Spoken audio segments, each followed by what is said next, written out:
हमारे पास है chapter number 4 measure of location. इसको हम नोट से ही पढ़ेंगे क्योंकि एक दफ़ा तो गो थ्रू चैप्टर को करना ही करना है, ऑब्वियसली स्टूडेंट नहीं करना है। तो लेकिन ये कि बिफोर द एग्ज़ाम्स हमारे पास इतना टाइम नहीं होता कि हम फिर दोबारा से पूरे पूरे चैप्टर को खोल के उसको एक एक लाइन को पढ़ते रहें। जो काम की चीज़ है आप उसे साइड पे निकालें, उसको एक नोट डाउन कर लें, नोट्स बना लें और बाद में जो भी आपने पढ़ना था आप उन्हीं नोट से ही अपना रिवाइज कर लिया करें। तो मैंने अपने नोट्स बनाए थे, मैं आपके साथ में अब उन्हीं से ही जो है ना इस चैप्टर को डिस्कस कर लेते हैं। ठीक है, इन नोट्स की जो पूरी डायग्राम है ओवरऑल कंप्लीट वो मैं at the end of video वो भी शेयर कर दूँगी। अब हम इसको स्टार्ट करते हैं। इस चैप्टर में हमारे पास बेसिकली नाम का इसका मेजर ऑफ लोकेशन। इसमें हमने क्या करना क्या है, measure of the central tendency. नाम ही जाहिर कर रहा है कैसे कोई भी वैल्यू जो सेंटर में टेंड कर रही है, that is the central tendency. और ये होती क्या है, एवरेज वैल्यू होती है। अब एवरेज क्या होता है, एवरेज बेस क्या होता है कि centre of a series of data, this is the average. ठीक है, उसके बाद इसके टाइप्स क्या हैं, इसके हमारे टाइप्स होते हैं arithmetic mean, median, mode and geometric mean. ठीक है जी, तो हम इसको पढ़ लेते हैं। अरिथमेटिक मीन क्या होता है, sum of deviations divided by number of observation is the arithmetic mean. और फॉर रेशियो स्केल के लिए जब हमने सेंट्रल टेंडेंसी निकालनी होना तो उसके लिए मेनली हम अरिथमेटिक मीन को यूज़ करते हैं। इसके फार्मूला क्या है, सैम्पल के लिए अलग फार्मूला होता है, पॉपुलेशन के लिए अलग होता है। पॉपुलेशन पूरी एक पॉपुलेशन जो कि आपकी अंडर स्टडी है, इस पूरी पॉपुलेशन में से आपने जो सैम्पल अपनी स्टडी के लिए लिया है, जो डाटा अपनी स्टडी के लिए कलेक्ट किया है वो हमारे पास होगा सैम्पल। ठीक है, सैम्पल के लिए हमारे पास क्या फार्मूला होता है उसको शो करते हैं हम एक्स बार से। इसको होता है sigma x by n, x total sum of observation divided by number of observation. Group फिर पॉपुलेशन के लिए हमने फाइंड आउट करना है तो इसको हम म्यू से इसको शो करते हैं। ठीक है, और इसके लिए हमारे पास क्या होगा, sigma x by n. Population क्या है तो टोटल नंबर ऑफ पॉपुलेशन जितना हमारे पास होगा तो वहाँ पे इसको पुट कर देंगे। उसके बाद है ग्रुप डाटा। ग्रुप डाटा क्या होता है कि इसमें हमारे पास एक्स भी दिया होता है और फ्रीक्वेंसी भी दी होती है, तो sigma F x by sigma F, उसका मीन हमने इस तरह से फाइंड आउट करना होता है। उसके बाद एक होता है इसकी एक और हमारे पास सब टाइप होती है वेटेड अरिथमेटिक मीन। जब इसका क्वेश्चन आएगा ना तो आपको सिंपली इसके बारे में कहेंगे अरिथमेटिक मीन फाइंड करें या मीन फाइंड करें। जब वेटेड अरिथमेटिक मीन फाइंड करना हो ना किसी भी सैम्पल का, आपको साथ लिख देंगे, आपको साथ मेंशन कर देंगे आपने वेटेड अरिथमेटिक मीन फाइंड करना है। और अगर ठीक है तो इसमें हम क्या करते हैं कि x mean equal to sigma x weight divided by sigma weight, और ये आई की लिखा हुआ है that will be 1 2 3 so on, कोई भी नंबर हो सकता है। ठीक है, इसका फॉर्मूला सिंपली ये है हमारे पास। उसके बाद कंबाइंड मीन होता है।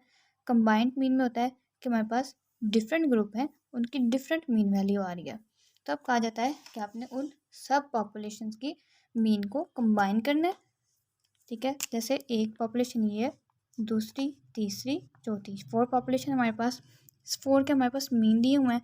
अब कहें जी आपका कंबाइंड मीन निकालें, तो कंबाइंड मीन निकालने के लिए हम ये फार्मूला यूज़ करते हैं कि sigma x mean multiply by n divide by sigma n. ठीक है, इसको याद रखने का तरीका ये होगा कि यहाँ पर देखिए वेट बाय वेट दिया हुआ है। ठीक है, sigma by sigma, weight by weight, फिर N by N, sigma by sigma, और दरम्यान में हमने इसमें एक्स मीन लगाई हुई है, इसमें यहाँ पे हमने सिंपल एक्स को शो किया। ठीक है, उसके बाद हम जाते हैं प्रॉपर्टीज़ पे। किसकी प्रॉपर्टीज़ हैं ये, अरिथमेटिक मीन की प्रॉपर्टीज़ हैं ये। ठीक है, इसमें क्या होता है कि प्रॉपर्टीज़ और को इसलिए पढ़ना ज़रूरी होता है, या मेरिट्स भी हैं, डिमेरिट्स को पढ़ना इसलिए ज़रूरी होता है कि एमसीक्यू बहुत आते हैं। ठीक है, एमसीक्यू जैसे आया हुआ था कि the sum of deviations taken from arithmetic mean is always 0, ये एमसीक्यू आ जाता है। ठीक है, उसके बाद ये भी एमसीक्यू आता है कि आपको यहाँ पे एक्स का मीन हम एक्स बार से शो करते हैं। ठीक है, वाई मीन प्लस ए प्लस बी एक्स है, तो हमें वाई का मीन लेना हो तो क्या करेंगे, अब सारी वैल्यू का मीन तो नहीं लेंगे, इसमें फिर करते क्या है कि इसमें जो एक्स वाला पार्ट है सिर्फ उसकी मीन ले लेते हैं, जिसकी वजह से हम कहते हैं वाई मीन हमारे पास ये आ गया। जैसे एक पेपर में आया हुआ था, मैं देखा था, उसमें लिखा हुआ था कि वाई इस तरह से डैश थी और था बी और एक्स। कहते हैं जिसका आपने किस तरह से उसका मीन किस तरह से लेंगे आप, इसमें आप मीन लेंगे equal to b x mean. एक ये भी था कि इसमें वाई डैश थी इक्वल था बी एक्स माइनस टू। इस तरह इसका किस तरह से मीन लेंगे, सिर्फ सिंपली आपने उसमें एक्स का मीन ले लेना है, तो मीन्स डैट के हुए वाई का मीन है। ठीक है, उसके बाद इसके हम मेरिट्स, इसके हमारे पास फ़ायदे क्या हैं, सॉरी प्रॉपर्टीज़ कुछ रह गई हैं। एक तुमने कहा कि जो sum of deviations taken from the arithmetic mean is zero. आप बुक में इतने एग्जाम्पल्स हैं, आप कोई भी एग्जाम्पल लें उसमें से एक्स को एक्स जो मीन है उसको आप एक्स में से माइनस करते जाएँ तो हमारे पास सिग्मा आ जाएगा, और वो सिग्मा है वो ऑलवेज इक्वल टू ज़ीरो आएगा। उसके बाद हमारे पास है the sum of squared deviation is least when taken from arithmetic mean. Sum of square deviations भी इसमें कम से कम मिलेंगे आपको, जो अगर हम एक कांस्टेंट वैल्यू का मीन ले रहे हैं तो उसका मीन भी कांस्टेंट ही होगा। ठीक है, the mean of constant is constant. ये एमसीक्यू, ये वाले प्रॉपर्टी और ये प्रॉपर्टी जो ये थी हमारे पास वाई मीन वाली, ये एमसीक्यू में आ जाती है। उसके बाद मेरिट्स क्या है, इसके फ़ायदे क्या हैं कि हमारे पास देखिए सिंपली तरीका है इसको फाइंड आउट करने का, सिंपलेस्ट है, इजी टू अंडरस्टैंड है, best measure to compare the two sets of data, it less affected by sampling fluctuations, क्योंकि सिंपल सा मेथड है हमारे पास ये अरिथमेटिक मीन फाइंड आउट करने का। डीमेरिट्स के नुकसान क्या होते हैं कि जब हमारे पास डाटा आ जाता है ना ओपन एंडेड, ज़रा फैला हुआ स्कैटर्ड डाटा, तब ये यूज़ नहीं होगा। ठीक है, और जब हमारे पास ऑल वैल्यूज़ अननाउन होंगी तो हम इसको कैलकुलेट नहीं कर सकते। ठीक है, और उसके बाद it is affected by the extreme values से इसको बड़ा फ़र्क पड़ेगा। अब हम देखेंगे अरिथमेटिक मीन मीडियन मोड कुछ दिए हुए हैं, जैसे एक चीज़ मीन में नहीं है तो वो, जैसे फॉर एग्जांपल इसके ये डीमेरिट्स हैं और मीडियन के ये ही मेरिट्स होंगे। ठीक है, इसके बाद हमारे पास आता है मीडियन फॉर ऑर्डिनल डाटा के लिए मीडियन को यूज़, फॉर ऑर्डिनल डाटा के जो सेंटर टेंडेंसी हमने मेजर करना है उसका बेस्ट वे है कि आप मीडियन वे को यूज़ करें। मीडियन बेसिकली करता है कि हमारे डाटा को टू पार्ट्स में डिवाइड कर देता है। सिंपली कह सकते हैं आपने, हमारे पास मीडियन बेसिकली क्या होता है कि हमारे डाटा का जो मिडिल वैल्यू है वो मीडियन होती है। ठीक है, मीडियन हमारे पास होती है n+1 बाय टूथ वैल्यू, इसका फॉर्मूला है सिंपली ये फॉर्मूला है इसका, n+1 divided by twoth value, अगर सिंपल एक डाटा दिया हो। अब डिस्क्रीट डाटा जिसमें आपको एक्स भी गिवन है, फ्रिक्वेंसी भी गिवन है, तो अब उसमें मीडियन के लिए फार्मूला से यूज़ नहीं होगा। अब उसके लिए आपने कौन सा फार्मूला यूज़ करना है, उसके लिए आपने ये फार्मूला यूज़ करना है। इसमें आप एन की जगह सिग्मा एफ यूज़ करते हैं। ठीक है, sigma f +1 divided by 2 is the median. उसके बाद ये लिखा है टी एच वैल्यू, जैसे n+1 फॉर एग्जाम्पल मेरे पास एक डाटा है, ठीक है, तो इसका मैंने इसका मीडियन फाइंड आउट करना हो तो मैं किसका करूँगी, n+1 divided by twoth value. इसमें n मेरे पास क्या है 1 2 3 4, 4 + 1 डिवाइडेड बाई 2, तो 5/2 मीन्स दैट 2.5 फिफ्थ वैल्यू के फॉर्मूले के साथ लिखा है फिफ्थ वैल्यू। तो हमारे फिफ्थ वैल्यू कैसे निकालेंगे, हम इसमें करेंगे जो second value plus third value divided by 2। Second value मेरे पास क्या है कि 4 है, 6, थर्ड वैल्यू मेरे पास है 6। ठीक है, और उसको डिवाइडेड बाई 2 कर देना, 10/2 2/5, तो 5 मेरे इस डाटा का मीडियन है।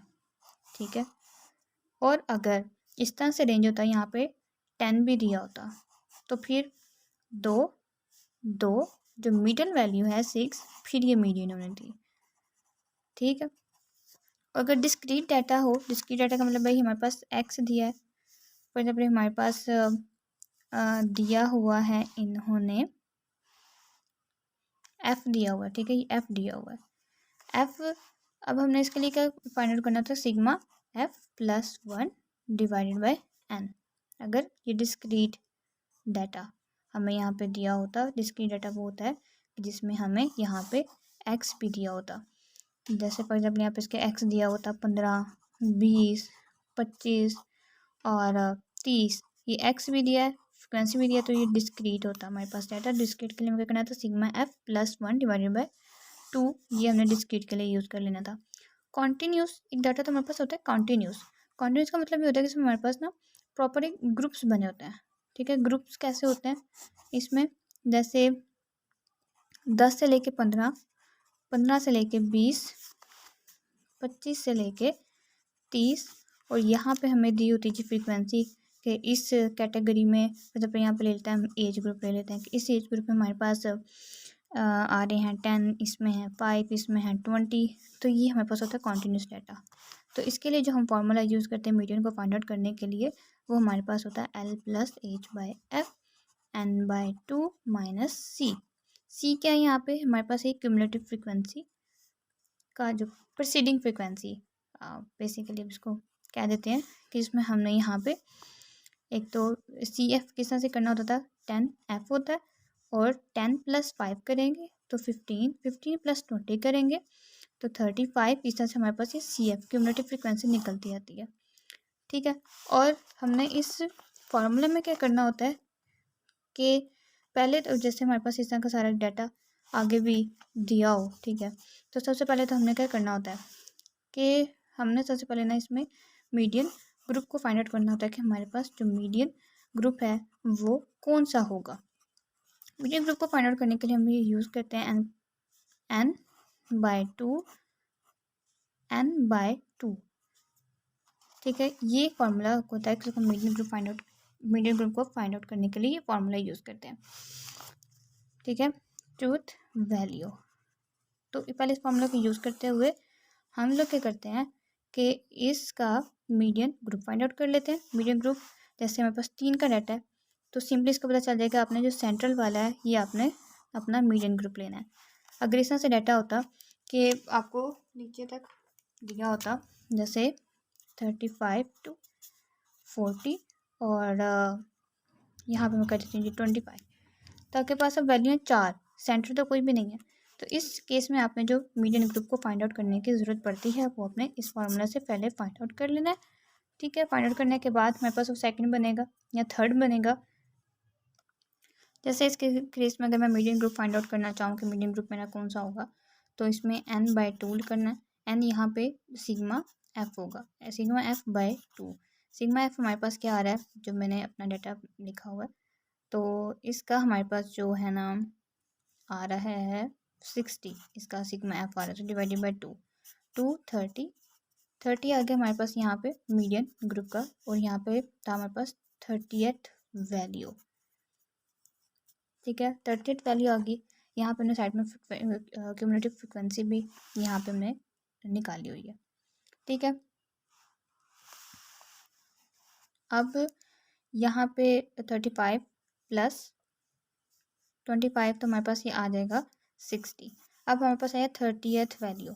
अब ये देखना है हमने कि कौन सी सी एफ में फॉल कर रहा है। हमारे पास ये सी एफ है यहाँ पे जो मैंने लिखी हुई है, तो किस सी एफ में फॉल कर रहा है, 30 फॉल कर रहा है हमारे पास इस 35 वाली में।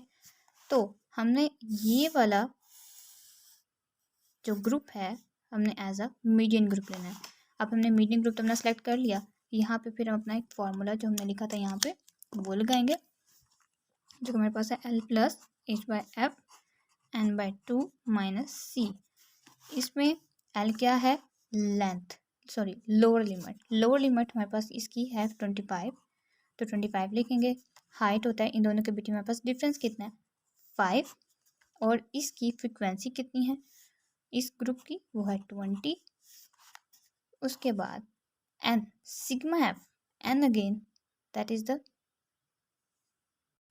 ये तो सिग्मा एफ हमारे पास क्या आया था हमारा ऊपर 60 बाय 2 और minus c is a preceding frequency.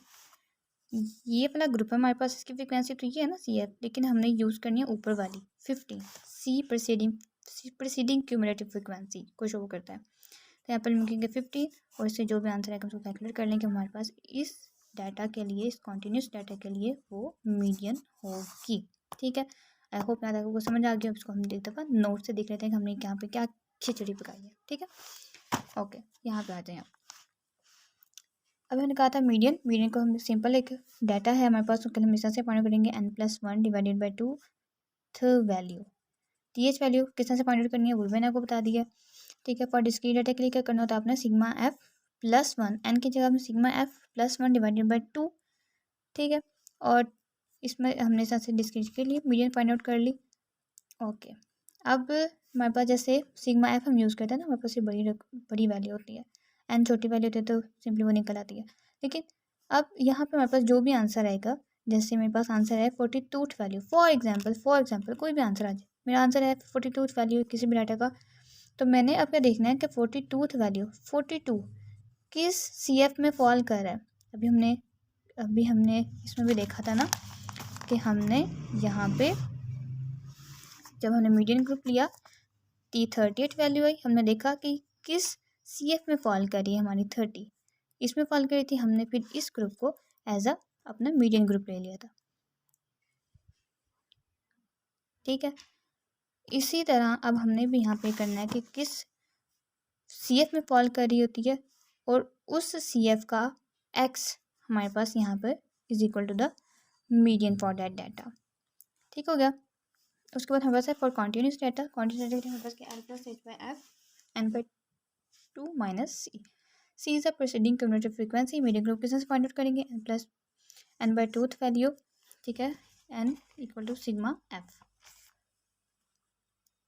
उसके मेरिट्स क्या हैं उसके, हमारे पास फ़ायदे ये हैं कि जैसे इसके मैंने कहा था कि ओपन एंडेड डाटा के लिए यूज़ नहीं की जा सकती, बल्कि जबकि ये ओपन एंडेड डाटा के लिए यूज़ की जा सकती है। It is affected by the extreme values but it is not affected by the extreme values. Best measure when data is already arranged, इसके लिए आपको डाटा को अरेंज करना पड़ता है। जैसे हमने कहा कि 28 5th वैल्यू 6th वैल्यू, जब आपने जो भी हमारे डाटा दिया होगा उसको अरेंज करके लिखेंगे तो फिर हमारे पास ये इसको मीडियन को फाइंड आउट करना आसान होता है, ठीक है। हम इसके एग्जांपल्स देखेंगे कि किस तरह से करना है इसको, एग्जांपल्स भी देख लेते हैं। जैसे हमारे पास ये डाटा दिया हुआ है, ठीक है, पहले उसको फर्स्ट ऑफ ऑल क्या करते हैं, जो भी डाटा हमें दिया था उसको हम अरेंज करके लिखते हैं। अरेंज करने के बाद हम फिर अपने इस फार्मूला से मीडियन को फाइंड आउट करने के बाद हमारे पास जो ये था 6.5 वैल्यू, तो 6 वैल्यू 7th वैल्यू 6 वैल्यू हमने अपने इस रेंज ऑर्डर के मुताबिक ही लेनी होती है, ठीक हो गया। मतलब सिर्फ ये है कि हम इसको बेस्ट में ये कर सकते हैं व्हेन और डाटा इज़ ऑलरेडी मेजर्ड। उसके बाद देखिए नो कैपेबल फॉर, इसके फिर हम डिसएडवांटेजेस थोड़े देख लेते हैं कि डिसएडवांटेज ये होते हैं कि जब हमारे पास हमने इसको फर्दर ट्रीटमेंट्स के लिए यूज़ नहीं कर सकते। सेकेंड थिंग इसके पोजिशनल मेजर है, ठीक है, हमारे पास ये सिंपल इसके मेरिट्स और डीमेरिट्स हैं। अब हम ज़रा इन दो टॉपिक्स को मीन और मीन को बुक से ज़रा देख लेते हैं कि हमने क्या इसमें पढ़ लिया, क्या कवर किया इसमें। देखो अरिथमेटिक मीन के डेफिनेशन पढ़ लिया, फार्मूलाज को डिस्कस कर लिया इसके। उसके बाद हमने फिर शॉर्टकट मेथड भी आगे करना हुआ तो इट्स ओके, लेकिन ना भी करें तो फिर भी काम चल जाता है, ठीक है। आपसे कोई नहीं पूछता कि पेपर में आपने शॉर्टकट मेथड से फाइंड करें या आपने जिस तरह मर्जी फाइंड करें, बस फाइंड आउट करना ही करना होता है। बस भी ये है कि आप शॉर्टकट मेथड्स को यूज़ ना करें, जबकि हमारे पास जो एक स्टैंडर्ड मेथड है आप उसको यूज़ करें और उससे आप फाइंड आउट कर लें, ठीक है। मीन हमारे पास ये हो गया। उसके बाद हमने मीडियन को डिस्कस किया। मीडियन के लिए देखें, जैसे सिंपल डाटा हमारे पास ये दिया हुआ है, ठीक है। सिंपल डाटा के लिए हमने क्या कहा था कि हम ये जो फॉर्मूला ये वाला यूज़ करते हैं, तो हमारे पास सिंपल डाटा है, उसमें पहले हमने डाटा को अरेंज करके लिखा, थर्ड वैल्यू आया तो 1 2 3, थर्ड वैल्यू हमारे पास ये आ गई डाटा की, सॉरी मीडियन की वैल्यू।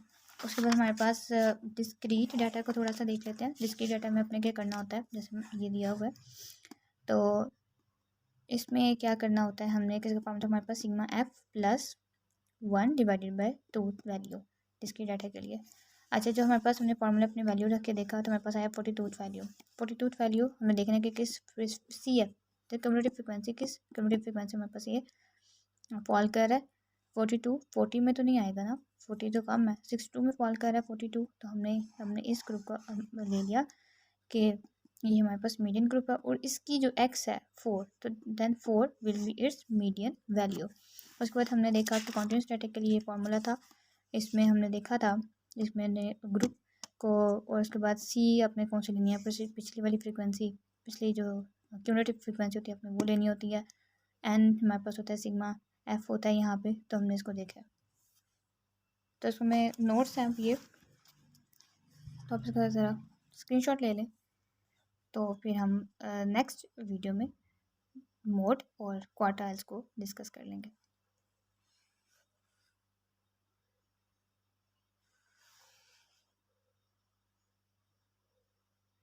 ठीक, अल्लाह हाफिज़।